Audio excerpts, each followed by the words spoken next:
ለ1500 ዓመታት ያህል የዘለቀ ጦርነት እስኪያስቡ ማለት በሚሊዮን የሚቆጠሩ ሰዎች የተከፋፈሉበት ነገስታት ከዙፋን የወረዱበት እና ግዙፍ የነበሩ ግዛቶች ለሁለት የተስነጠቁበት ታሪካዊ ክስተት በጣም አፖካሊፕቲክ የሆነ ጥፋት ነው እኮ ልክ ነሽ ታዲያ ይህንን ሁሉ ጥፋት የከሰከሰው ዋናው መሳሪያ ምንድነው ብለን ብንጠይቅ መልሱ እጅግ አስገራሚ ነው አንዲት መስተዋድድ ናት በእና ከ በሚሉ የፊደል ገበታ ቃላት መካከል ያለው የትርጉም ልዩነት እውነት ነው የቃላት ትርጉም ምን ያህል ዓለምን ሊያናውጥ እንደሚችል የሚያሳይ ነው በትክክል እና ዛሬ በዚህ ጥልቅ ዳሰሳችን የምንመረምረው በክርስቲያኑ ዓለም ውስጥ ለዘመናት የዘለቀ ትልቅ የታሪክ ስብራት የፈጠረውን የ4501 ዓመተ ምህረቱን የኬልኬዶን ጉባኤ ነው ፋደር ቪሲ ሳሙኤል የተባሉ ጸሐፊ የኬልኬዶን ጉባኤ ዳግም ሲመረመር በሚል ርዕስ በተጻፈው ትልቅ የምርምር መጽሐፍ ላይ ተመስርተን ይህንን ኡቂያኖስ የሚያክል ታሪክ አብረን እንፈትሻለን እና እዚህ ላይ ለአድማጮቻችን ግልጽ ማድረግ የምንፈልገው ነገር አለ እባክሽ የዚህ ዳሰሳ ዓላማችን የትኛውንም ሃይማኖታዊ ወገን መደገፍ ወይም መንቀፍ አይደለም ይልቁንም ይህ ሁሉ መከፋፈል እንዴት ከቃላት አጠቃቀም ከፖለቲካው የስልጣን ሽኩቻና ከግለሰቦች ፍላጎት አንፃር እንደተነሳ መረዳት ነው ልክ ነው እና የዚህን ታሪካዊ ቀውስ ጥልቀት ለመገንዘብ መጀመሪያ ላይ እነዚህ ሰዎች እኮ በምን ጉዳይ ላይ ይህን ያህል የሞትና የሽረት ትግል ውስጥ እንደገቡ ማየት አለብን ምክንያቱም ከክስተቶቹ ጀርባ ያለውን ለምን የሚለውን ጥያቄ መመለስ እጅግ አስፈላጊ ነው አይደል ታውቃለህ በአምስተኛው ክፍለ ዘመን መጀመሪያ አካባቢ ሁለት እጅግ ተጽዕኖ ፈጣሪ የሆኑ የሥነ መለኮት ትምህርት ቤቶች ነበሩ የእስክንድሪያውና የአንጾኪያው ማለት ነው በትክክል የእስክንድሪያ እና የአንጾኪያ ትምህርት ቤቶች የክርክራቸው ማጠንጠኛ ደግሞ ክርስቶስ እንዴት አምላክም ሰውም ሊሆን ቻለ የሚለው ነበር የእስክንድሪያው ትምህርት ቃል ሥጋ በሚለው አቀራረብ ላይ ያተኩራል ቃል ሥጋ ለነሱ መለኮትና ሰብአዊነት ያለ መለየት በአንድነት መዋሃዳቸውን ማረጋገጥ ወሳኝ ነበር ስለዚህ አንድ አካላዊ ቃል የሚለውን ሐረግ እንደ ዋና መርህ ያዙ በአንጻሩ ደግሞ የአንጾኪያው ትምህርት ቤት አለ አይደል የአንጾኪያው ደግሞ ቃል ሰው በሚል አቀራረብ ይመራ የክርስቶስ መለኮታዊና ሰብአዊ ባህሪያት ፈጽሞ ሳይቀላቀሉ እያንዳንዳቸው የራሳቸውን ማንነት ይዞ መኖራቸውን ለማጉላት ሁለት ባህሪያት በሚለው ላይ አተኮሩ ምን መሰለሽ እነዚህ ሁለት አቋሞች ዝም ብሎ በንድፍ ሐሳብ ደረጃ ብቻ አልነበሩም እኮ ለሰዎቹ ጥልቅ ስነ ልቦናዊ ትርጉም ነበራቸው ማለት የእስክንድርያ ሰዎች አንድ ባህሪ የሚለውን አጥብቀው ያዙት መለኮትና ሰው ፍጹም አንድ ካልሆኑ መስቀል ላይ መከራ የተቀበለው አምላክ ሳይሆን ተራ ሰው ብቻ ሆናል ብለው ስለፈሩ ነው ልክ ነህ ህመማቸውን የሚረዳ እና በመከራ ውስጥ አብሯቸው የሚሆን አምላክ ፈለጉ በአንጻሩ ደግሞ የአንጾኪያ ሰዎች ሁለት ባህሪያት በማለት መለኮትና ሰብአዊነትን የነጠሉት የአምላክ ንጹህ መለኮታዊነት በሰው ልጅ ድክመትና መከራ እንዳይበከል ለመከላከል ነው የልዩነታቸውን ጥልቀት ስናየው እኮ አንዱ ወገን መለኮትና ሰው እንደ ማርና ውሃ ተዋህደዋል ሲል ሌላኛው ደግሞ እንደ ዘይትና ውሃ ተነጣጥሎ በአንድ ዕቃ ውስጥ ይገኛል ያለ ነበር ማለት ይቻላል በጣም ጥሩ አገላለጽ ነው ይህ የስነ ልቦና እና የእምነት ፍላጎት ልዩነታቸውን ይበልጥ አቀጣጥሎታል እያንዳንዱ ወገን የራሱን የቃላት አጠቃቀም እንደ ብቸኛ የቀና እምነት መለኪያ አድርጎ ይወስድ ነበር የቋንቋው ትርጓሜ ላይ ያለ መገባባት ምን ያህል አደገኛ እንደነበር የሚያሳየው እኮ በ433 ዓመተ ምህረት የተደረገው የእርክ ስምምነት ነው የእርክ ስምምነቱ ማለት እሱ ጋር ምን ተፈጠረ መሰለሽ ታውቃለህ በ431 በኤፌሶን ጉባኤ የአንጾኪያው ንስጥሮስ ከተወገዘ በኋላ ሁለቱ ወገኖች እርቅ አወረዱ ነገር ግን ይሄ እርቅ ተለቅ የታሪክ ማታለል የነበረበት ነው የእስክንድሪያው ወገኖች ስምምነቱን ሲያነቡት አንጾኪያዎች ሙሉ በሙሉ የኛን ሐሳብ ተቀብለዋል ንስጥሮስንም አውግዘዋል ብለው ተረጎሙት የአንጾኪያ ወገኖች ደግሞ ያኑን ሰነድ ሲያነቡ የእስክንድሪያ ሰዎች የኛን የሁለት ባህሪያት አስተምሮ አምነዋል ብለው አሰቡ ቆይ ይህ ማለት እኮ ሁለቱም ወገኖች የሰላም ስምምነት ላይ የፈረሙት ሌላኛው ወገን የቃላቶቹን ትርጉም በተለየ መንገድ እንደተረዳው እያወቁ ነው ወይም ቢያንስ ማወቅ ሲገባቸው ነው በቃ ዝም ብለው የራሳቸውን ትርጉም እየሰጡ ፈረሙ ልክ አንድን ሳንቲም እያዩ አንደኛው ወገን ይህ ሳንቲም የተሰራው ከአንድ ወጥ ብረት ነው ብሎ አንድነቱ ላይ ሲያተኩር፣ ሌላኛው ደግሞ ይህ ሳንቲም ራስና ጎፈር የሚባሉ ሁለት የተለያዩ ገጽታዎች አሉት ብሎ ሁለትነቱ ላይ ሲከራከር የነበረውን ይመስላል። ትክክል። አሪፍ ምሳሌ ነው። ሁለቱም እኮ ስለ አንድ ሳንቲም እያወሩ እርስ በርስ ከመደማመጥ ይልቅ የራሳቸውን ቋንቋ ብቻ በሌላ ላይ ለመጫን ሞከሩ። ታዲያ ይህ አይነቱ ደካማ መሰረት ያለው ስምምነት ነው ከጥቂት ዓመታት በኋላ ወደ መፈራረስ ያመራው። ልክ ነህ። እና ያ መፈራረስ ወደ ተግባር የተቀየረው የስነ መለኮት ክርክሩ ከሃይማኖት አልፎ የፖለቲካና የግለሰቦች ማጥቂያ መሳሪያ ወደ መሆን ሲሸጋገር ነው። እንዴት ማለት? በ448 ዓመተ ምህረት በቁስጥንጥንያ ጉባኤ ተካሄደ። በዚያ ጉባኤ ላይ አውታኬ የተባለ በቤተ መንግስት ውስጥ ትልቅ የፖለቲካ ተጽዕኖ የነበረው መነኩሴ ክስ ቀረበበት። የቁስጥንጥንያው ፓትርያርክ ፍላቪዮስ እና አውሳቢዮስ አውታኬን በመናፍቅነት ከሰሱት። ክሱ ምን የሚል ነበር? ክሳቸው አውታኬ ክርስቶስ ከሰው ልጅ ጋር አንድ አይነት ባህሪ የለውም ብሎ ያምናል የሚል ነበር። በዚህም አውታኬ ተወገዘ። እሺ። ነገር ግን በቀጣዩ ዓመት በ449 የእስክንድርያው ፓትርያርክ ዲዮስኮሮስ መሪነት ሁለተኛው የኤፌሶን ጉባኤ ተካሄደ። ይሄ ጉባኤ አውታኬን ነጻ አውጥቶ እነ ፍላቪዮስን አወገዘ። አነቆይ እዚህ ላይ አንድ ትልቅ ተቃራኒ አለ። አውታኬ የክርስቶስ አካል ከእኛ አካል ጋር አንድ አይደለም ብሎ በግልጽ ካመነ ዲዮስኮሮስ እንዴት እንዲህ አይነት ግልጽ ስህተት ያለውን ሰው ሊደግፍ ቻለ? በጣም ጥሩ ጥያቄ ነው። የእስክንድርያ ትምህርት እኮ አምላክ ፍጹም ሰው መሆኑን ያምናል አይደል? ታዲያ ዲዮስኮሮስ አውታኬን ነጻ ሲያወጣው የፖለቲካ አጋርነትን ለመፍጠር ብሎ ነው ወይስ ሌላ የተደበቀ ምክንያት ነበረው? ፋዘር ሳሙኤል በመጽሐፋቸው ይህንን ብሽታ በሚገባ ያጠሩታል። ምን መሰለህ? አውታኬ የተረቃቀ የስነ መለኮት ሊቅ አልነበረም። እሱ የፈራው የክርስቶስ አካል ከሰው ጋር አንድ ነው ካለ ያ አባባል ወደ አንጾቂያው ሁለት አካል ሁለት ባህሪ ትምህርት እንዳይወስደው ነበር። አሃ፣ ማለት ፍርሃት ነው ወዳልተፈለገ አገላለጽ የወሰደው። አዎ። እና አውታኬ በምርመራው ወቅት ክርስቶስ ከድንግል ማርያም ፍጹም ሥጋን መውሰዱን አምናለሁ ብሎ ተናግሯል። ዲዮስቆሮስና የ449ኛው ጉባኤ የተመለከቱት ይህንን ማስተባበያውን እና አንድነትን የማጉላት ፍላጎቱን እንጂ የተሳሳቱ የቃላት ምርጫውን አልነበረም። ገባኝ። ጉባኤው አውታኬን ነጻ ያወጣው አውታኬ ፍጹም ሰብአዊነትን ክዷል ብሎ በማሰብ ሳይሆን የክርስቶስን አካል የመከፋፈል አዝማሚያ የነበረውን የአንጾኪያ ትምህርት ስለተቃወመ ነው። ሌላው እኮ በዚህ የ449 ጉባኤ ላይ የተከሰተው ትልቅ ግርግር የሮሙ ጳጳስ ሊዮ የላኩት የሊዮ ጦማር የተሰኘው የሥነ መለኮት ጽሑፍ ሳይነበብ መቅረቱ ነው። በዚህም ምክንያት እኮ ነው ጳጳሱ ጉባኤውን የወንበዴዎች ጉባኤ ብሎ የሰየሙት። ታሪክ ጸሐፊዎችም ዲዮስኮሮስን ደብዳቤውን የደበቀ አምባገነን አድርገው ነው የሚስሉት። አዎ፣ እንደዛ ይባላል። ግን ቆይ ጦማሩን አለማንበቡ በምን ስሌት ነው አምባገነንነት የሚሆነው? ማለት አንድን ደብዳቤ አለማንበብ እንዴት ለሮም ክብር ተብሎ የተደረደ ይሆናል? እዚህ ላይ ነው እንግዲህ የታሪክ መዛባት የሚታየው። መጽሐፉ ይህንን ክስተት ሲተነት ነው የሊዮ ደብዳቤ ሳይነበብ የቀረው አውታኬን ለመደገፍ ተብሎ ወይም አምባገነንነትን ለማሳየት አልነበረም። ጉዳዩን ስንመረመረው የሮሙ ጳጳስ ጦማር የተጻፈው ሙሉ በሙሉ በአንጾኪያ የስነ መለኮት ቋንቋ ማለትም ሁለት ባህሪያት በሚለው አገባብ ነበር። እሺ።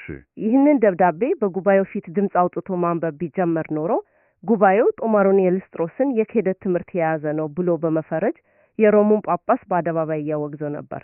ዲዮስኮሮስ ደብዳቤውን ሳያነብ ማለፈው ጳጳሱን በአደባባይ ከመወገዝና ከማፈር አድኖታል ማለት ይቻላል። ዋው!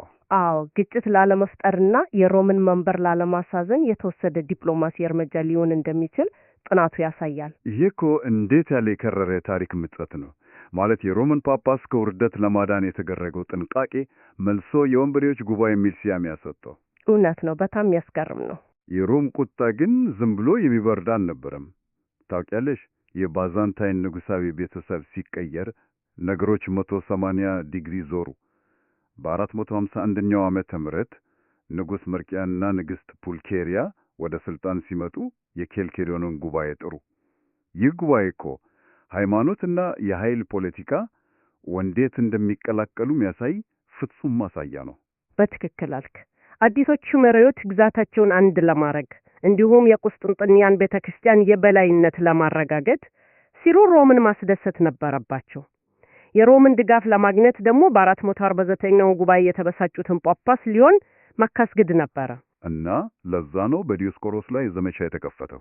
አዎ፣ ለዚህም ሲባል በእስክንድሪያው ዲዮስቆሮስ ላይ ዘመቻ ተከፈተ። የኬልኬዶን ጉባኤ ዲዮስቆሮስን አወገዘው። ነገር ግን በሚገርም ሁኔታ ዲዮስቆሮስ የተወገዘው በስነ መለኮት ክህደት አልነበረም። ኧረ ታዲያ በምን ተወገዘ? ከጉባኤው በተደጋጋሚ ለቀረበለት ጥሪ አልመጣም እና የሮሙን ጳጳስ ሊዮን ከጉባኤው ውጭ አወግዟል በሚል የአስተዳደር ጥፋት ነው የተወገዘው። የክሶቹ አቀራረብም ቢሆን እኮ የፖለቲካ ድራማ ነበር።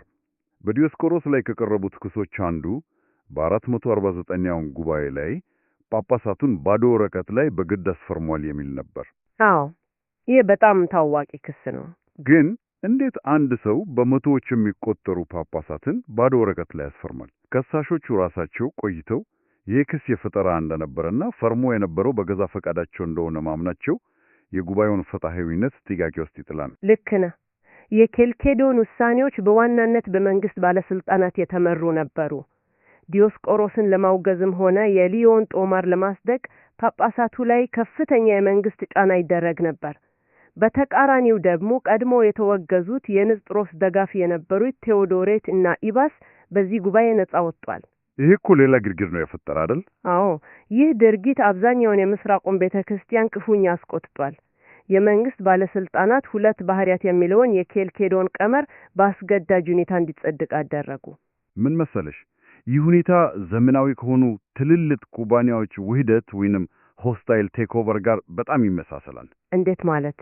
ማለት አዲሱ ዋና ስራ አስፈጻሚ እሱም ንጉስ መርቅያን ትልቁን ባለ አክሲዮን የሆነውን የሮማን ቤተክርስቲያን ለማስደሰት ሲል ፈጽሞ የማይገባቡ ሁለት ክፍሎች በአንድ ክፍል ውስጥ ዘግቶ የጋራ መግለጫ ላይ በግድ እንዲፈርሙ ያደረገው ይመስላል። የሁለት ባህሪያት ቀመር ተረቅቆ መጣ። ሁሉም ሰው እየፈራ ወይም የሥራ አስፈጻሚውን ትዕዛዝ ለማክበር ሲል የፈረመው ነው እንጂ ፊርማው የልብ አልነበረም። በጣም ጥሩ ምሳሌ ነው። ታውቃለህ፣ የኬልኬዶን ጉባኤ ቀመር የተጻፈው ሆን ተብሎ ሁሉም ሰው የራሱን ትርጉም እንዲሰጠው ተደርጎ መሆኑን ፋዘር ሳሙኤል ያብራራሉ። የሮም ልኡካንና መንግስት ቀመሩን በሁለት ባህሪያት እንዲሆን አስገደዱ። የእስክንድራውያን ወገን ደግሞ የተዋህዶን ጽንሰ ሐሳብ ለመጠበቅ ከሁለት ባህሪያት የሚለውን ፈልጎ ነበር። በመጨረሻም ፖለቲካው አሸንፎ በሁለት ባህሪያት የሚለው ቢጸድቅም ይህ በግድ የተደረገ የወረቀት ላይ ውህደት ቤተክርስቲያኗን ወደ ከፋ መከፋፈል ነው የወሰዳት። በግድ ማፍረም እኮ የሰዎቹ የልብ እምነት እንደማይቀይር ታየው እነዚያ ጳጳሳት ወደ ሀገራቸው ሲመለሱ ነው። የኬልኬዶን ጉባኤ አንድነትን ከማምጣት ይልቅ መላውን ግዛት ሚያናውት ታላቅ መከፋፈልን ፈጥረ። በፍልስጤም፣ በግብጽና በሶሪያ ከፍተኛ ህዝባዊ አመጽ ተነሳ። አዎ፣ ህዝቡና መነኮሳቱ ጳጳሳቱን እንደ ከዳተኛ ነበር ያዩዋቸው። የኢየሩሳሌሙ ጳጳስ ዩቨናል ከኬልኬዶን ጉባኤ ሲመለስ የራሱን ማህበረሰብና መነኮሳት አባረሩት እኮ። ጉድ ነው። የግብጽ ቤተክርስቲያንም የኬልኬዶንን ውሳኔ ሙሉ በሙሉ ውድቅ አደረገች። ከጉባኤው በኋላ ያሉት አመታት ደም አፋሳሽ ነበሩ። የኬልኬዶን ተቃዋሚዎች በአሸናፊዎቹ በኩል ሞኖፊሳይት የሚል ስም ተሰጣቸው። የሞኖፊሳይት የሚለው ቃል እኮ ሆን ተብሎ የተሰጠ ስም ነው። አዎ፣ ይህ ቃል አንድ መለኮታዊ ባህሪ ብቻ ያለው የሚል ትርጉም ሲኖረው የክርስቶስን ሰብአዊነት ክደዋል የሚል ሆን ተብሎ የተቀነባበረ የማጥለያ ዘመቻ ነበር። እውነታው ግን እነሱ ራሳቸው ይህንን በፍጹም አይቀበሉትም ነበር። እነሱ የክርስቶስ ሰብአዊነትም ሆነ መለኮትነት ያለምንም ውህደት ማለትም ያለ መቀላቀል እና ያለ መከፋፈል ፍጹም አንድ መሆናቸው ነው የምናምነው ነበር የሚሉት። ታዲያ ይህን ያህል ህዝብ ደም ሲያፋስስና ግዛቱ ሲተራመስ የባዛንታይን ነገስታት ዝም ብለው ሊያዩ አይችሉም አይደል? በፍጹም አይችሉም። እና ምን ተፈጠረ መሰለ? በ482 ዓመተ ምህረት ንጉስ ዜኖ ይህንን ቀውስ ለመፍታት ሄኖቲኮን ወይንም የህብረት ሰነድ የተባለ አዋጅ አወጣ። ይህ ሰነድ ምን የሚል ነበር? ይህ ሰነድ የኬልኬዶንን ስም ጨርሶ ሳያነሳ ውዝግብ የፈጠሩትን ቃላት ወደ ጎን በመተው ወደ ቀድሞ የኒቂያና የኤፌሶን እምነት ብቻ በመመለስ አንድነትን ለመፍጠር የሞከረ ነበር። ማለት የዜናው ሙከራ አወዛጋቢውን ቃል እንተወውና ሁላችንም የምንሰማማበትን ቀደምት እምነት ብቻ እንያዝ የሚል የፖለቲካ መፍትሄ ነበር ማለት ነው። በትክክል የምስራቅ አብያተ ክርስቲያናት መሪዎችም ይህንን ሰነድ ተቀብሎ ነበር እኮ። ነገር ግን የድርጊት የሮምን ቤተክርስቲያን ክፉኛ አስቆጣ። ለምን? ሮም የኬልኬዶንን ጉባኤ እና የሊዮንን ጦማር በግልጽ ካልተቀበላችሁ በማለቷ በምስራቅና በምዕራብ ቤተክርስቲያን መካከል ለ35 ዓመታት የዘለቀውን የአካሲያን መለያየት አመጣ። ቆይ ግን ሁለቱም ወገኖች የኒቅያን እምነት ነው የምንከተለው፣ ቀደምት አባቶቻችንን ነው የምንከተለው ያሉ እንዴት ለዘመናት ሊከፋፈሉ ቻሉ? ይህ እኮ የሚያሳየው እውነተኛው ችግር ሃይማኖታዊ ብቻ እንዳልነበረ ነው። በቋንቋ በባህልና በማንነት ላይ የተመሰረተ ትልቅ የፖለቲካ የበላይነት ትግል እንደነበር ግልጽ አይደለም እንዴ? አዎ፣ ይህ መሰረታዊ ታሪክ እውነታ ነው። ፋደር ሳሙኤል በጥናታቸው እንደሚያመለክቱት የኬልኬዶን ተቃዋሚዎች የነበሩት አብያተ ክርስቲያናት ማለትም ዛሬ የኦሪየንታል ኦርቶዶክስ ተብለው የሚጠሩት የተለየው የክህደት ትምህርት ኖሯቸው አልነበረም። ታዲያ ለምን ተለዩ?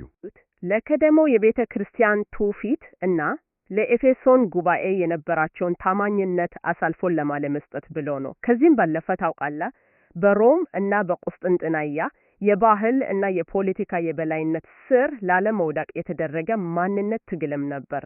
ቋንቋውስ እሱም ትልቅ ችግር አልነበረም? ቋንቋማ በራሱ ትልቅ እንቅፋት ነበር። ግሪክ፣ ላቲን እና ሲሪያክ በሚባሉት ቋንቋዎች መካከል የነበረው የትርጉም መዛባት ሰዎች ስለ አንድ ነገር እያወሩ ተለያዩ ቃላትን በመጠቀማቸው ብቻ እንዲጋጁ አድርጓል። ይህ እጅግ የሚያሳዝን የታሪክ ምዕራፍ ነው። ታዲያ ይህ ከ1500 ዓመታት በፊት የተፈጠረ ክስተት ዛሬ ለአድማጮቻችን ለምን ያሳስማቸዋል? ይህን ሁሉ ታሪክ መቆፈር ለምን አስፈለገ? አዎ፣ ያ በጣም አስፈላጊ ጥያቄ ነው። ምክንያቱም የቃላት ትርጉም አለመገባባት፣ የኃይል ፖለቲካ እና ሰዎቹን በግድ በአንድ ጠባብ ካዝና ውስጥ ለመካተት መሞከር እንዴት ትልልቅ ማህበረሰቦችን ለዘመናት ሊከፋፍል እንደሚችል እጅግ ትልቅ ትምህርት የሚሰጥ በመሆኑ ነው። ይህንን አዝማሚያ እኮ ዛሬም ቢሆን እናየዋለን። ልክ ነህ፣ በየቦታው አለ። በፖለቲካ፣ በቢዝነስ እና በማህበራዊ ንቅናቄዎች ውስጥ ሰዎች እርስ በርስ ከመደማመጥ ይልቅ የየራሳቸውን ከመር በሌላው ላይ ለመጫን ሲሞክሩ ውጤቱ መለያየትና ጥላቻ ነው። ታሪክ ትምህርት ዋናው ግቡም ይሄው ነው እኮ። ዛሬ የምንጠቀምባቸው ቃላት በስተጀርባ ያለውን የሌላውን ሰው ሐሳብ ለመረዳት ፈቃደኞች ካልሆንን ዛሬም የኬልኬዶን አይነት መከፋፈሎችን መፍጠራችን አይቀርም። ልዩነቶቻችን ብዙ ጊዜ በመሰረታዊ ይዘት ላይ ሳይሆን በአገላለጽና በትርጉም ላይ የተመሰረቱ ናቸው። እውነት ነው። በመጨረሻም ለአድማጮቻችን አንድ አነቃቂ ሐሳብ እያሰብን እንድንሰናበት ፈልጋለሁ። ጉዳዩን የሚያወሳስቡት የባዛንታይን ንጉሶች፣ የቤተ መንግስት ሹማምንት እና የፖለቲካ ሰዎች በሌሉበት ዲዮስቆሮስ፣ ሊዮ እና ፍላቪዮስ ብቻቸውን በአንድ ጸጥ ያለ ክፍል ውስጥ ተቀምጠው በረጋ መንፈስ ሻይ እየጠጡ ቢነጋገሩ ኖሮ ምናልባት ልዩነታቸው የቃላት አጠቃቀም ብቻ መሆኑን ይረዱት ይሆን ነበር። የዛሬው ጥልቅ ዳሰሳችን ይህንን ይመስል ነበር። በሌላ ርዕስ እስከምንገናኝ ድረስ ሰላም።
እንኳን ወደዚህ ትንታኔ በደህና መጣችሁ።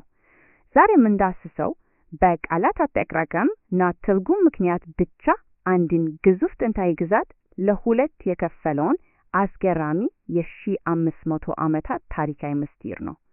ይህ ዳሰሳ ታሪክን፣ ስነ መለኮትንና የቃላትን ታላቅ ኃይል አንድ ላይ በማምጣት እነዚያን ግልጽ ያልሆኑትን የታሪክ ገጾች ፍንትው አድርጎ ያሳየናል። እስቲ ይህንን እጅግ የሚቃረን እና አስገራሚ ታሪክ እንመልከት። በአንድ በኩል በኬልኬዶን ጉባኤ የተወገዙና የተሰደዱ መናፍቅ ተብሎ ይፈረጃሉ። በሌላ በኩል ደግሞ በኮፕቲክ እና ኦሪየንታል አብያተ ክርስቲያናት ዘንድ እስከ ዛሬ ድረስ እንደ ታላቅ የሃይማኖት ጀግና እና ቅዱስ ተደርገው በከፍተኛ ክብር ይወደሳሉ። ታዲያ አንድ ሰው በአንድ ጊዜ እንዲህ ባለ ሁለት የተለያየ መነጽር እንዴት ሊታይ ቻለ? በእውነት በጣም የሚገርም የታሪክ አጋጣሚ ነው። እንግዲህ የዚህ ሁሉ አከራካሪ ታሪክ ባለቤት እኚህ ሰው ናቸው። የእስክንድርያው 25ኛው ርዕሰ ሊቃነ ጳጳሳት ዲዮስቆሮስ ቀዳማዊ። የእሳቸው ጽኑ አቋምና እምነት ነው እንግዲህ ለ1500 ዓመታት ያህል የዘለቀውን ያንን ግዙፍ የቤተ ክርስቲያን መከፈል ያስከተለው። የታሪካዊ ገጽታ እኚህ ሰው በታሪክ ውስጥ ምን ያህል ትልቅ ተጽዕኖ እንደፈጠሩ በደንብ ያስገነዝበናል። ወደ መጀመሪያው ክፍላችን ስንገባ የቃላት ጦርነት የግሪክ ፍልስፍና አንድን ግዛት እንዴት እንደከፈለው እንመለከታለን። በጉባኤው ላይ የቀረቡትን ክሶች በትክክል ለመረዳት መነሻ የሆነንን ውስብስብ የግሪክ ቃላት አጠቃቀም ማየት ይግድ ይለናል። ነገሩ እንዲህ ነው። በወቅቱ ሁለት ትልልቅ የምስራቅ ትምህርት ቤቶች ነበሩ፣ የእስክንድሪያ እና የአንጾኪያ።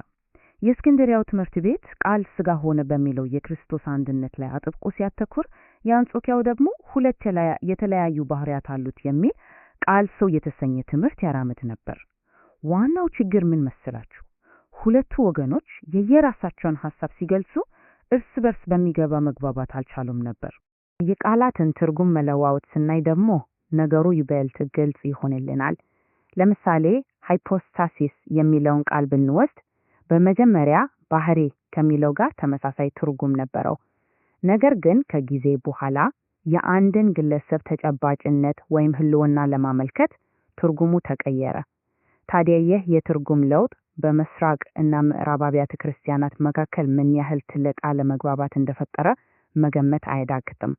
ከዚህም በተጨማሪ ፊሲስ የሚለው ቃል አለ። ይህ ቃል የአንድን ፍጡር የተፈጥሮ መገለጫዎች የሚያመለክት ሆኖ መለኮታዊና ሰብአዊ ተፈጥሮ እንዴት እንደሚዋሃድ በሚደረገው ክርክር ውስጥ እጅግ ወሳኝ የነበረ ቃል ነው። እውነቱን ለመናገር ያ ሁሉ ታሪካዊ መከፋፈል የተንጠለጠለው ባህሪያት እንዴት ይዋሃዳሉ በሚለው የዚህ ቃል የተለያዩ ትርጓሜዎች ላይ ነበር። አሁን ደግሞ ወደ ክፍል 2 እናምራ። የኬልኬዶን ጉባኤ በ451 ዓመት የተፈጸመው አንዳንዶች የወንጀል ስፍራ ብለው የሚጠሩት ታሪካዊ ክስተት። ይህ ጉባኤ የክርስትናን ታሪክ አቅጣጫው ሙሉ በሙሉ የቀየረበትን ሁኔታ እንመለከታለን። እስቲ ይህንን የጊዜ ሰሌዳ እንየው። በ871 ዓመት የቁስጥንጥንያ ጉባኤ የሥላሴን ቃላት ትርጉም ወሰነ። በመቀጠል በ414 ዓመት በሁለተኛው የኤፌሶን ጉባኤ ልዩነቶቹ ይበልጥ እየሰፉ መጡ። ወዲያው ደግሞ በ451 ዓመት የኬልኬዶን ጉባኤ ተካሂዶ ዲዮስቆሮስን ከስልጣን አወረደ። የጉባኤዎቹን መፈራረቅ ስናይ በወቅቱ የነበረው ድባብ ምን ያህል በፖለቲካ የተሞላ ነው ውጥረት የበዛበት እንደነበር ቁልጭ አድርጎ ያሳየናል። በዚህ ሁሉ ውጥረት ውስጥ ግን የዲዮስቆሮስ አቋም ፈጽሞ አልተቀየረም ነበር። ጌታችን ኢየሱስ ክርስቶስ አንድ መሲህ፣ አንድ ባህር እና አንድ ፈቃድ ነው ብሎ ነበር በአቋማቸው የጸኑት። በንጉስ ማርቂያን ፊት እንዲህ ያለ የማያወላውል ጠንካራ አቋም ማንጸባረቃቸው በመጨረሻው ወደ ጋግራ ደሴት በግዞት እንዲላኩ አድርጓቸዋል። በእውነትም ለሚያምኑበት ነገር የነበራቸው ጽናት የሚገርም ነው። ወደ 3ኛው ክፍላችን ስናልፍ ውረተኛውን እምነት መመርመር፣ ክሱስ እና ተግባራት። ከፖለቲካዊ ሽኩቻዎቹ እና ከንጉሳዊ አዋጆቹ ጀርባ ውረተኛው የዲዮስቆሮስ የስነ መለኮት አቋም ምን ነበር? የተነገረባቸውን ክስ ብቻ ሳይሆን የጻፉትንም መመርመር እጅግ ጥልቅ የሆነ እውነታን ይገልጽልናል። እዚህ ላይ አንድ በጣም ወሳኝ የሆነ ልዩነትን መረዳት አለብን። ሞኖፊዚቲዝም አንዱ ባህሪ ሌላውን ሙሉ በሙሉ ውጦ ያስቀራል የሚል የስህተት ትምህርት ነው።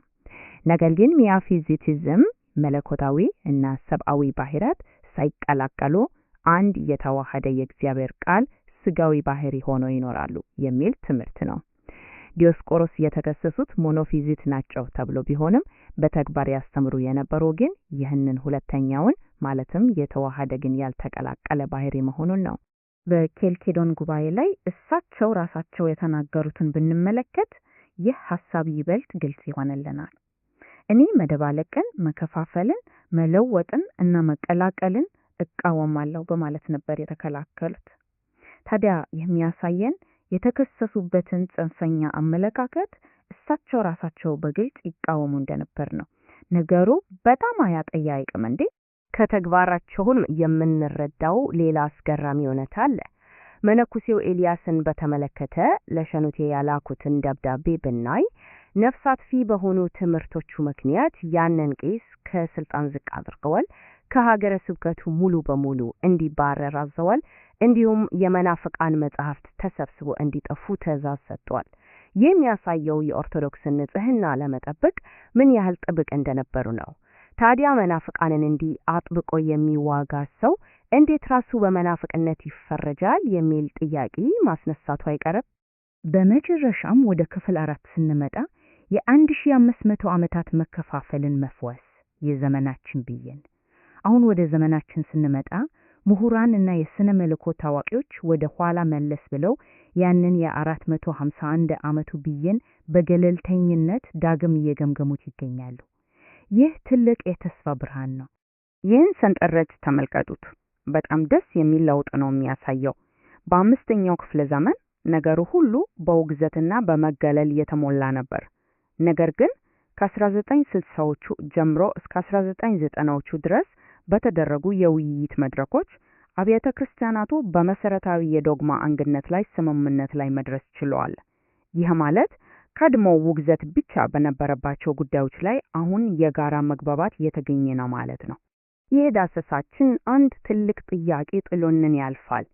ጥንታዊ የሆኑ የቃላት እና የትርጉም አለመግባባቶች ማህበረሰቦችን ለዘላለም ከፋፍሎ መኖር ያለባቸውን ወይስ እነዚህን ቃላት በአግባቡ ተጠቅመን የ1500 ዓመታት ታሪካዊ ቁስልን መፈወስ እንችላለን? በእርግጥ ቃላት የማፍረስም የመገነባትም ኃይል አላቸው። ታሪካዊ ስህተቶች የዛሬን አንድነታችንን እንዳይጋርዱ መጣር የሁላችንም ድርሻ ነው። እንግዲህ ወደ 451 ዓመተ ምህረት ወደ ኋላ ብንመለስ፣ አዎ በጣም አስደንጋጭ የታሪክ ክስተት የተፈጠረበት ጊዜ ነው። ታውቃለህ? ልክ ነሽ። ክርስቲያናዊው ዓለም ልክ እንደ መሬት መንቀጥቀጥ ለሁለት የተሰነጠቀበት ጊዜ ነበር። ታላላቅ ግዛቶች ተናወጡ። ታዋቂ የቤተ ክርስቲያን አባቶች ወደ ግዞት ተላኩ። እውነት ነው። ይሄ መከፋፈል እኮ እስከ ዛሬ ድረስ ላለፉት 1500 ዓመታት የዘለቀ መለያየት ነው የፈጠረው። አይገርምም? እና የሁሉ ትልቅ ታሪካዊ ፍንዳታ የተፈጠረው ለምንድን ነው ብለን ታሪክን ስንፈትሽ መልሱ በጣም ያስገርማል። አዎ የቃላት ጉዳይ ነው። ትክክል። ከእና በሚሉ ሁለት ትንንሽ የመስተዋረት ቃላት እና በመዝገበ ቃላት የትርጉም መዛባት ምክንያት ነው የሁሉ የሆነው። በጣም ያሳዝነው በእውነት። ስለዚህ ዛሬ በዚህ ጥልቅ ዳሰሳችን አንድ የቃላት አለመግባባት እንዴት ዓለምን ሊከፍል እንደሚችል እንመረምራለን። የዛሬው የትኩረት ነጥባችን በ5ኛው መቶ ክፍለ ዘመን የነበሩት በእስክንድርያው 25ኛው ፖፕ ዲዮስቆሮስ ቀዳማዊ ላይ ይሆናል። እንግዲህ ፖፕ ዲዮስቆሮስን ስናነሳ ታውቃለህ በኦሪየንታል ኦርቶዶክስ አብያተ ክርስቲያናት ዘንድ እንደ ታላቅ የእምነት ጀግናና ቅዱስ ነው የሚታዩት። አዎ በሌላ በኩል ደግሞ በካቶሊክና ምስራቅ ኦርቶዶክስ አብያተ ክርስቲያናት ዘንድ አደገኛ መናፍቅ ተብሎ ይቆጠራሉ። ፈልገው ነገር አለ። በዚህ ጥልቅ ዳሰሳ እኛ የትኛውንም ወገን ደግፈን አልቀረብንም። በፍጹም። የኛ ዓላማ ይሄን ፖለቲካ፣ ቋንቋና እምነት የተጋጩበትን የታሪክ ችጋግ ገለጥ አድርጎ ማየት ብቻ ነው። አዎ ይህንን ለማድረግ ደግሞ 3 ዋና ዋና ምንጮችን ነው የምንጠቀመው። አንደኛው የቄስ ኢያሱ ታድሮስ የነገረ መለኮት ጥናት ፕሮፖዛል ነው። ሁለተኛው በካትሪን አብዱ የተጻፈ ታሪካዊ መጣጣፍ ሲሆን ሶስተኛው ደግሞ የራሳቸው ዲዮስቆሮስ በ454 ዓመተ ምህረት የጻፉት ጥንታዊ ደብዳቤ ትርጉም ነው። ጥሩ። እንግዲህ ታውቂያለሽ ይሄን ታላቅ መከፋፈል ለመረዳት ቀጥታ ወደ 451 የኬልኬዶን ጉባኤ መጓዝ አለብን። አዎ የችግሩ መነሻው ነውና የሮማው ንጉሥ ማርቂያኖስ በመላው ዓለም ያሉትን ጳጳሳት በአንድነት ይሰበሰባል። ካትሪን አብዶ በጽሑፏ እንዳብራራቸው በጉባኤው ላይ የሮሙ ሊቀ ጳጳስ ሊዮ ክርስቶስ ሁለት ባህሪያትና ሁለት ፈቃዶች አሉት የሚል አቋም ያቀርባሉ። እናም ዲዮስቆሮስ ይህንን ሐሳብ ፊት ለፊት በጽኑ ተቃወሙት። እንዴ! እዚህ ጋር ግን አንድ ግራ የሚገባኝ ነገር አለ። ንጉሥ ማርቂያኖስ የፖለቲካ መሪ እንጂ የነገረ መለኮት ምሁር አይደለም አይደል እንዴ? አዎ በፍጹም አይደለም። ታዲያ ለምንድን ነው አንድ የፖለቲካ መሪ ክርስቶስ አንድ ባህሪ ወይስ ሁለት ባህሪ ያለው በሚለው ጥልቅ መንፈሳዊ ጉዳይ ላይ ይህን ያህል የተጨነቀው? ንጉሱን ምን አገባው? ምን መሰለ፣ የዚያን ዘመን የሮማን ግዛት አውድ መረዳት አለብን። ለንጉሥ ማርቂያኖስ የቤተ ክርስቲያን አንድነት ማለት የፖለቲካ አንድነት ማለት ነበረ። ግዛቱ በጣም ሰፊ እና በብዙ የውስጥ ሽኩቻዎች የተሞላ ነበር።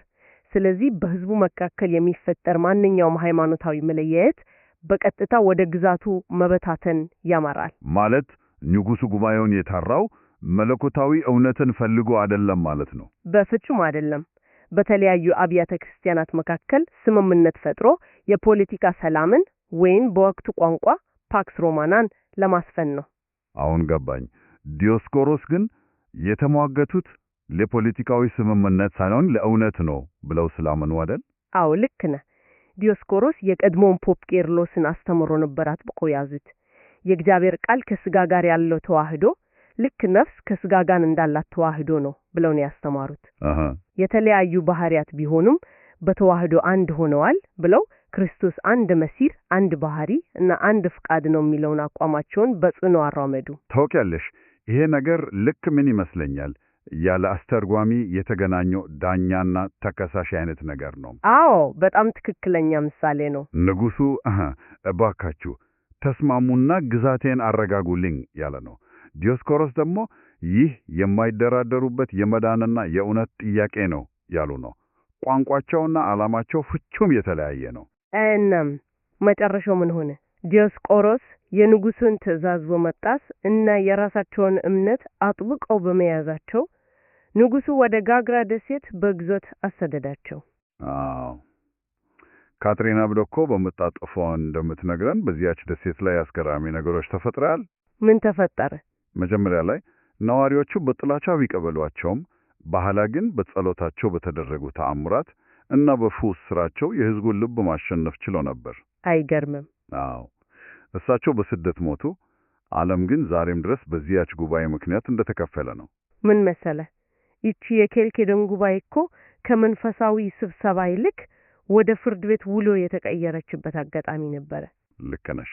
ዲዮስቆሮስ የንጉሱን አስተሳሰብ ፊት ለፊት ሲቃወሙ ጉዳዩ ከነገረ መለኮት ክርክር አልፎ የስልጣንና የተገዥነት ፍልሚያ ሆነ። ግን ታውቃለህ፣ ይህን ግጭት የበልጥ ውስብስብ የሚያደርገው የፖለቲካው ጫና ብቻ አልነበረም።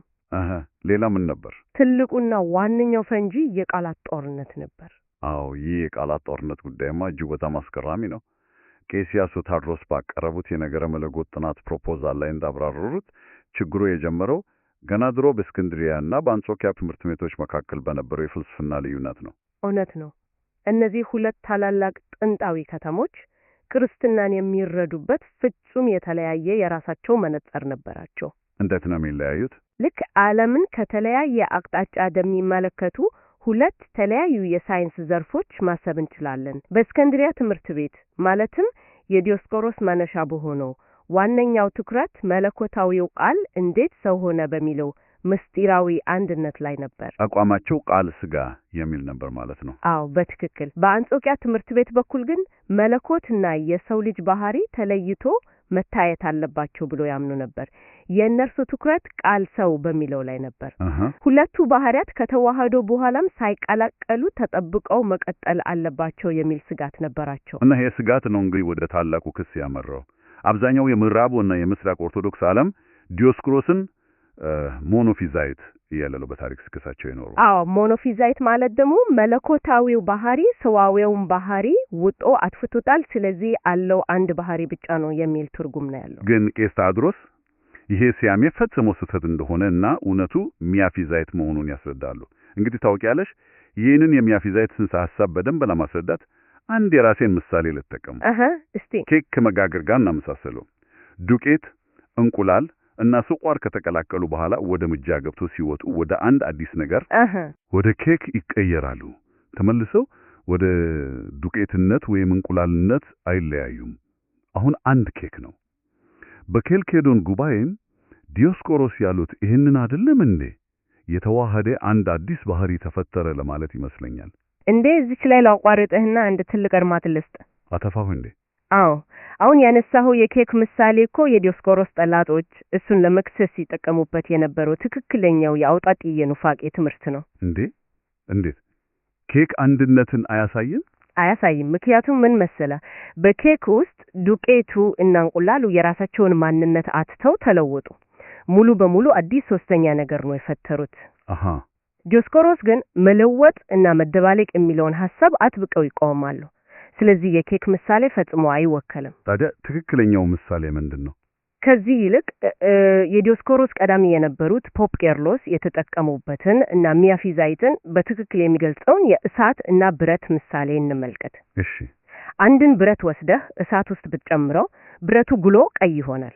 እሳቱና ብረቱ ፍጹም ተዋህደዋል፣ ልትለያቸው አትችልም። እውነት ነው።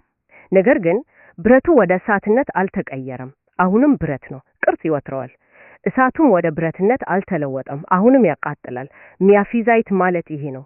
ያለምንም መለወጥ ያለምንም መደባለቅ የተፈጠረ አንድ የተዋሃደ ባህሪ። ዋው! ይሄ የኬክና የብረት ልዩነት ነገሩን ፍንቱ አድርጎ ያሳያል። ዲዮስቆሮስ የተሟጋቹ ያኑት ተዋህዶ እንጂ መቀላቀል ወይም አንዱ ሌላውን መዋጥ አይደለም ብለው ነው ማለት ነው። በትክክል አሁን ገባ። ታዲያ ሁለቱም ወገኖች መደባለቅ ወይም መለወጥ የለም ብለው ከተስማሙ ይሄ ሁሉ ጦርነትና መከፋፈል ከየት መጣ? ምን ማለት ችግሩ በሙሉ የግሪክ ቃላትን በተለያየ መንገድ ከመተርጎም የመጣ ስህተት ነበር ማለት ነው። የ1500 ዓመታት ታላቁ አሳዛኝ ክስተት የምንለውም ይሄው ነው። ቄስ ታድሮስ በትናታቸው ጥልቅ ትንታኔ እንደሰጡበት ምስራቁ ዓለም እና ምዕራቡ ዓለም ሃይፖስታሲስ እና ፊሲስ የሚሉትን ቅልፍ የግሪክ ቃላት የተረዱት ፍጹም በተለያየ መንገድ ነበር። እንዴት ተለያዩ? በጥንቱ ዘመን ሁለቱም ቃላት አንድ አይነት ትርጉም ነበራቸው፣ ህልውና ወይም ተፈጥሮ ማለት ነው። ነገር ግን ከጊዜ በኋላ በእስክንድሪያ ፊሲስ ማለት የአንድ ድን አካል ግላዊና ህያው እውነታ ለማመለከት ጥቅም ላይ ዋለ። እሺ፣ በአንጾኪያ በኩል ደግሞ ፊሲስ ማለት አጠቃላይ የሆነ ዝሪያን ወይም ምድብን ያሳየ ቃል ሆነ። ስለዚህ በእስክንድሪያ ቋንቋ አንድ ፊሲስ ሲባል አንድ ሕያው ክርስቶስ ማለታቸው ነው። ልክ ነህ። አንጾኪያዎች ግን ይህንን ሲሰሙ አንድ አጠቃላይ ምድብ ብቻ ነው ያለው፣ ማለትም መለኮት ሰብአዊነትን አጥፍቶታል ብለው ተረዱት ማለት ነው። አንዳቸው የአንዳቸውን ቋንቋ እኮ አልተረዱም። በትክክል። እናም ይህ አለመግባባት በኬልኬዶን ጉባኤ ላይ በሁለት ትንሽ መስተዋደዶች ላይ በደንብ ተንጸባረቀ። ዲዮስቆሮስ ከሁለት ባህሪያት የሚለውን ቃል ነው የሙጭኝ ያሉት። ከሁለት? ይሄ ማለት ክርስቶስ ከመለኮት እና ከስብዕት የመጣ አንድ አካል ነው ለማለት ነው። የኬልኬዶን ጉባኤ አራማጆች ግን በሁለት ባህሪያት መባል አለበት አሉ። በሁለት ሲሉ ምን ማለታቸው ነው? ማለታቸው ክርስቶስ አሁንም መለኮታዊ እና ሰዋዊ ሆኖ ይቀጥላል ለማለት ነው። ዲዮስቆሮስ ደግሞ በሁለት ባህሪያት ከተባለ ክርስቶስን ለሁለት ተለያዩ አካላት እንደመክፈል ይቆጠራል ብለው ፈሩ። እና የቃላት መዝገበ ቃላት አለመኖር በሚሊዮን የሚቆጠሩ ሰዎችን ለዘመናት ለያየ ማለት ነው። በእውነት አስገራሚ እና የሚያሳዝን ታሪክ ነው። በጣም ያሳዝናል። አሁን ደግሞ እንግዲህ ከዚህ የቃላትና የፍልስፍና ክርክር ወጥተን ዲዮስቆሮስን ራሳቸውን በተግባር እንመልከታቸው። እሺ አንድ ሰው በግዞት ሆኖ በንጉስ ተገፍቶ ለእምነቱ መከራ ሲቀበልና ያያለን። ታዲያ ይሄው ሰው የራሱ ስልጣን ሲኖረው እርሱ ራሱ እንዴት ያለ መሪ ነበር? እዚህ ላይ ነው ሶስተኛው ምንጫችን ትልቅ ሚና የሚጫወተው። በ454 ዓመተ ምህረት ዲዮስቆሮስ የጻፉት ጥንታዊ ደብዳቤ አለን። አዎ ይህ ደብዳቤ እጅግ አስደናቂ የታሪክ መስኮት ነው። ምን መሰለህ? ዲዮስቆሮስ በግዞት ያሉ ነው የጻፉት። ደብዳቤው የተላከው ሼኑቴ ለተባሉ በደቡብ ግብጽ ለሚገኙ እጅግ ታዋቂና ኃይል የገዳማት አባት ነው። እሳቸው ማን ናቸው? ሼኑቴ በሺህ የሚቆጠሩ መነኮሳትን የሚያስተዳድሩ ትልቅ ተጽዕኖ ፈጣሪ ነበሩ። የደብዳቤው ርዕሰ ጉዳይ ደግሞ ሄሊያስ የተባለ መነኮሴ ነው። ሄሊያስ ምን አጠፋው? ይህ ሄሊያስ መጀመሪያ ላይ ኦሪጂኒስት ወደ ተባለው ኑፋቄ ትምህርት አዘንብሎ ነበር። ኦሪጂኒዝም ማለት እንግዲህ ነፍሳት ከስጋ በፊት እንደነበሩ እና ሁሉም ነገር በመጨረሻ እንደሚድን የሚያስተምር በቤተ ክርስቲያን የተወገዘ ፍልስፍና ነው። እሺ ሄሊያስ ይህንን ስህተት አምኖ ተመልሶ የነበረ ቢሆንም በኋላ ላይ ግን ድጋሚ ወደዚሁ የተሳሳተ ትምህርት መግባቱን ዲዮስቆሮስ ይሰማሉ። እና ዲዮስቆሮስ ይህንን ሲሰሙ የወሰዱት እርምጃ እጅግ በጣም ጥብቅና አስደንጋጭ ነበር። ታውቂያለሽ? ደብዳቤውን ስናነብ ዲዮስቆሮስ ወዲያውኑ ሄሊያስን ከክህነት ሹመቱ እንዳወረዱት እንረዳለን። አዎ ነገር ግን በዚህ ብቻ አላበቁም። ሄሊያስ በሽሚን ከሚገኙት ገዳማት ዋሻዎች እና ከተሞች ፈጽሞ እንዳይገባ፣ ማንም ሰው አግኝቶ እንዳያናገረው፣ እንዲሁም የኦሪጂን መጻሕፍት በሙሉ ተሰብስቦ እንዲጠፉ ጥብቅ ትእዛዝ አስተላልፋሉ። የተጠቀሙበት የቃላት ኃይልም ያስገርም ነው። መጽሐፍ ቅዱሳዊ ምሳሌን በመውሰድ ሄሊያስን ወደ ጥፋቱ እንደተመለሰ ውሻ ብሎ ነው የጠሩት። አዎ ቃላቶቹ ዘመናዊውን ሰው በጣም ሊያስደነግጡ ይችላሉ። ነገር ግን የዚያን ዘመን መንፈሳዊ አስተሳሰብ ያሳያሉ። ዲዮስቆሮስ ሄሊያስን እንደ አንድ የተለየ አመለካከት እንዳለው ግለሰብ አላዩት። እንደምን አዩት ታዲያ? ሌላውን መንጋ ሊበክል እንደሚችል አደገኛ መንፈሳዊ ቫይረስ ነው የተመለከቱት። ለዚህ ነው ከማህበረሰቡ እንዲገለል መጻሕፍቱም በፍጥነት እንዲሰበሰቡ ያዘዙት። በሽታው ከመዛመቱ በፊት ቆርጦ ማውጣት ነበረባቸው። ግን እዚህ ጋር አንድ ትልቅ ተቃራኒ አይታይሽም? የምኑ? ዲዮስቆሮስ በኬልኬዶን ጉባኤ ላይ እኮ የንጉስ ማርቂያኖስን የፖለቲካ እና የኃይል ጫና ፊት ለፊት ተቃውሟል። አብዛኛው ሰው ይህንን ሲያይ የእምነት ነጻነትና የህሊና ጀግና ይላቸዋል። ታዲያ የራሱን እምነት ለማስከበር ንጉስን የተገዳደረ ሰው እንዴት የሌላውን ሰው ማለትም የሄሊያስን እምነት ለማፈን ያን ያህል ጭካኔ የተሞላበት እርምጃ ይወስዳል? መናፍቅነትን መቃወም የቆሙበት ቦታ ጉዳይ ብቻ ነው ማለት ነው። ሄሊያስም በራሱ እምነት ልክ እንደ ዲዮስቆሮስ የራሱ የሆነ እውነት የለውም። እሱም ጀግና ሊሆን አይችልም። እንግዲህ ይሄ በእውነት በጣም ወሳኝና ጠለቅ ያለ ትንታኔ የሚፈልግ ጥያቄ ነው። ምን መሰለህ? ዘመናዊው የ21ኛው ክፍለ ዘመን አእምሯችን የእምነት ነጻነትን እንደ መሰረታዊ ሰብአዊ መብት ስለሚቀበል የዲዮስቆሮስ ድርጊት ግልጽ የሆነ አምባገነንነት ወይም ግብዝነት ሊመስለን ይችላል። ነገር ግን 5ኛው መቶ ክፍለ ዘመን በዘመናችን መነጽር መገምገም አንችልም። እንዴት? በዚያ ዘመን የእምነትና የሥርዓት ጉዳይ እኮ የብዙሃንነት ጥያቄ አልነበረም። የገነትና የገሃነም ጥያቄ ነበር። የቤተ ክርስቲያን መሪ ዋነኛ ኃላፊነት መንጋውን ከተኩላ መጠበቅ ነው። ከተኩላ ሲባል ማለቴ ነፍስን ከሚያጠፋ የኑፋቄ መርዝ መጠበቅ ነው። ስለዚህ ዲዮስቆሮስ በኬልኬዶን ጉባኤ ንጉሱን የተቃወሙት ማንም ሰው የፈለገውን የማመን መብት አለው ብለው ሳይሆን ንጉሱ የተሳሳተ ትምህርት እያመጣ ነው፣ እኔ ግን መለኮታዊውን እውነት ይዣለሁ ብለው ስላመኑ ነው ማለት ነው። ልክ ነህ። ዲዮስቆሮስ የእምነት ነጻነት ተሟጋች አልነበሩም፣ የእውነት ተከራካይ ነበሩ። ሄሊያስንም የቀጡት እርሱ የተሳሳተ እና አደገኛ ትምህርት ይዞ ተመልሷን ብሎ ስላመኑ ነው። ይሄ በጣም ጥሩ ማብራሪያ ነው። በሁለቱም ቦታ ዲዮስቆሮስ ያደረጉት አንድ ነገር ነው። መለኮታዊ እውነት ብለው ያመኑበትን በማንኛውም ዋጋ ማስጠበቅ። በኬልኬዶን ጉባኤም ሆነ የሄሊያስን ጉዳይ በጻፉበት ደብዳቤ የቆሙት ለተመሳሳይ መርህ ነው። ነገሩ አሁን በጣም ግልጽ ሆነልኝ። ዲዮስቆሮስ ሚናቸውን አልቀየሩም። አሁንም ያው ጠባቂ እና ተከላካይ ናቸው። አንዴ የንጉሱን የፖለቲካ ተጽዕኖ ይከላከላሉ፣ ሌላ ጊዜ ደግሞ የሄሊያስን የኑፋቄ ተጽዕኖ ይከላከላሉ። በትክክል። ታዲያ የዛሬው ጥልቅ ዳሰሳችንን ስናጠቃልል የዲዮስቆሮስ ታሪክ እና የኬልኬዶን ጉባኤ ዛሬ ላለነው ለኛ ምን ትርጉም አለው ብለን ብንጠይቅ ይህ ታሪክ የፖለቲካ ፍላጎት፣ የቋንቋ ገደብ እና ጥልቅ መንፈሳዊ እምነት እንዴት እንደሚጋጩ የሚያሳይ ሕያው ምስል ነው። ትክክለኛ የቃላት ፍቺ እና መግባባት አለመኖር እንዴት የ1500 ዓመታት አስከፊ መከፋፈልን እንዳመጣ በግልጽ አይተናል። አዎ በጣም። እና ደግሞ ከዚህ ታሪክ ምን ወስደው እጅግ ተስፋ ሰጪውን ነገር ቄስ ታድሮስ በጥናታቸው መጨረሻ ላይ እንዳስቀመጡት ከቅርብ 10 ዓመታት ወዲህ በተደረጉ የነገረ መለኮት ውይይቶች የምስራቅ ኦርቶዶክስ እና የኦሪየንታል ኦርቶዶክስ አብያተ ክርስቲያናት ታላቅ እርቅ ላይ መድረሳቸው ነው። አይገርምም? ከ1500 ዓመታት በኋላ። አዎ ምሁራኑ ተቀምጠው ጥንታዊ መዛግብትን ሲመረምሩ ሁለቱም ወገኖች በእውነቱ ያምኑ የነበረው አንድ አይነት ነገር እንደነበር ተገንዝበዋል። ልዩነቱ እምነቱ ላይ ሳይሆን የፊሲስና ሃይፖስታሲስ የትርጉም ልዩነት ብቻ እንደነበር አሁን በስፋት እየታመነበት ነው። በሚሊዮኖች የሚቆጠሩ ሰዎች የተቆራረፉትና የተወገዙት በቃላት አለመገባባት መሆኑ የሰው ልጅ ታሪክ ትራጀዲ በሚገባ ያሳያል። በእርግጥም ልብ የሚነካና የሚያሳዝን እውነታ ነው። ቃላቶቹ የሰዎችን እይታ አደበዙት እንጂ እውነታውና እምነቱ ያው አንድ ነበር። አሁን ግን የጋራ መነጽር ማግኘት የጀመሩ ይመስላል። ጥሩ። በመጨረሻም ይህን ታሪክ ጥልቅ ዳሰሳ ስናጠናቅቅ አድማጮቻችን አንድ ነገር ቆም ብሎ እንዲያስቡ እንጋብዛለን።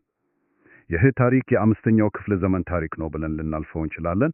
ነገር ግን ዛሬስ? እውነት ነው። የዛሬው ህይወታችንስ? አዎ፣ በዘመናችን በፖለቲካው ዓለም፣ በማህበራዊ ሚዲያ ወይም በስራ ቦታ የምናደርጋቸው ኃይለኛና መራራ ክርክሮች አንዱን ወገን ጠላት አድርገን የምንፈርጀው ልክ እንደ ኬልኬዶን ጉባኤ ሌላውን ሰው ቋንቋና የቃላት አጠቃቀም ካለመረዳት የሚመንጭ ብቻ ቢሆንስ? አይገርምም? ይህ እኮ ከባድ ጥያቄ ነው የሚያስነሳው።